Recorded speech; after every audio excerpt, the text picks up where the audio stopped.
ये कहने की बात नहीं है बल्कि सच्चाई है कि बीजेपी कांग्रेस के किसी भी पुनरुद्धार की कोशिश को कामयाब होने नहीं देना चाहती।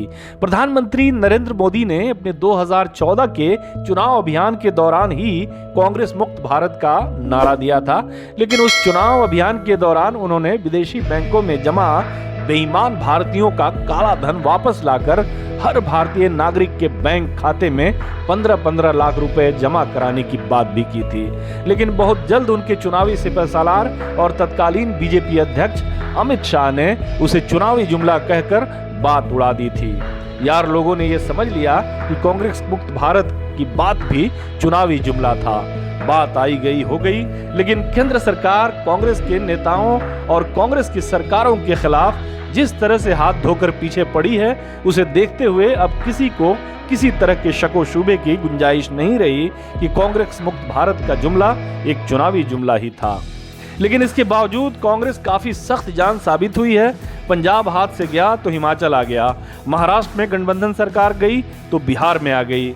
अब यदि एबीपी न्यूज के चुनाव पूर्व सर्वेक्षण को माने तो कांग्रेस छत्तीसगढ़ में मुख्यमंत्री भूपेश बघेल के नेतृत्व में फिर से वापसी कर रही है, लेकिन इस बार उसके जीत का अंतर कम रहेगा। सर्वे में दिखाया गया है कि राज्य के 90 विधानसभा सीटों में से बीजेपी को 34 से 39 सीटें मिल सकती हैं, जबकि कांग्रेस को 47 में से 52 सीटें और अन्य को 1 से 5 सीटें मिलने का अनुमान लगाया गया है। लेकिन मजे की बात यह है कि दोनों पार्टियों के वोट प्रतिशत का अंतर महज 1% रखा गया है। वोट फीसद का अंतर 1% और सीटों का अंतर 13। और इसमें भी मजेदार बात यह है कि 61% प्रतिभागी ये कहते हैं कि मोदी गेम चेंजर साबित हो सकते हैं। 1% का अंतर मोदी गेम चेंजर, ये सर्वे दिखाना क्या चाहता है अंदाजा लगाना मुश्किल नहीं है। लेकिन इस सर्वे की सबसे मजेदार बात यह है कि अगर इसके आंकड़े वाकई छत्तीसगढ़ से ही उठाए गए हैं और सचमुच के लोगों से लिए गए हैं, तो इसका मतलब ये होगा कि आम आदमी पार्टी यहाँ न तो खुद के लिए और न ही बीजेपी के लिए और न ही कांग्रेस के लिए कोई चमत्कार करने जा रही है। ये एक सर्वे है, इसके बाद भी कई एक सर्वे आ सकते हैं जिनके नतीजे इस सर्वे के ठीक उलट हो सकते हैं। लेकिन जो 5-10 सर्वे आएंगे उनमें से किसी न किसी का अनुमान तो सच होना लाजमी है।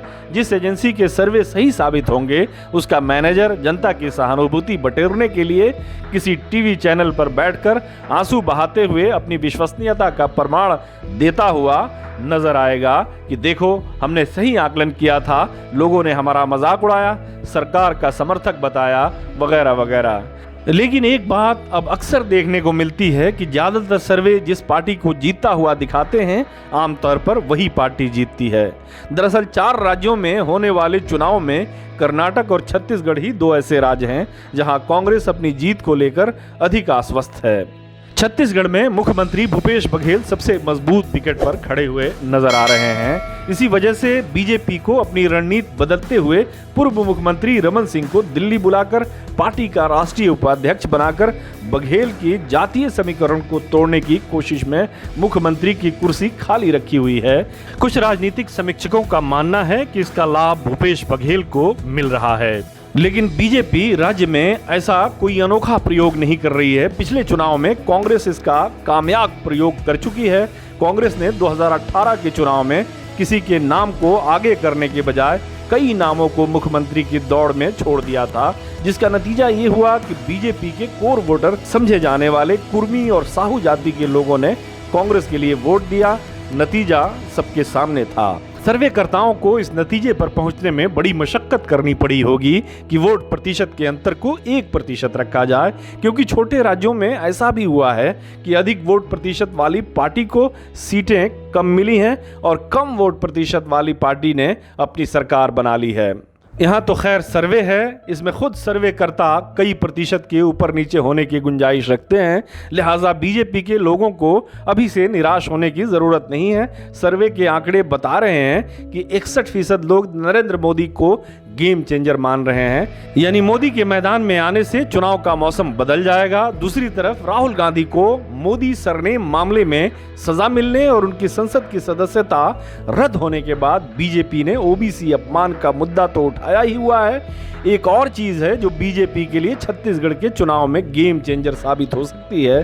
फिलहाल कोयला लेवी मामले में कांग्रेस के कई नेताओं के घरों पर छापे पड़ चुके हैं। ईडी रोजाना कांग्रेस के नेताओं को पूछताछ के लिए अपने दफ्तर बुलाती है। इसके अलावा भूपेश बघेल के कई करीबी अधिकारी गिरफ्तार भी हो चुके हैं। इशारा साफ है, किसी दिन बघेल के गिर्द भी ईडी का दायरा तंग हो सकता है। हमारे साथ जुड़ने के लिए आपका शुक्रिया। हमारा वीडियो पसंद आए तो इसे लाइक करें, हमारे चैनल को सब्सक्राइब करें और कमेंट बॉक्स में जाकर अपनी राय जरूर दें।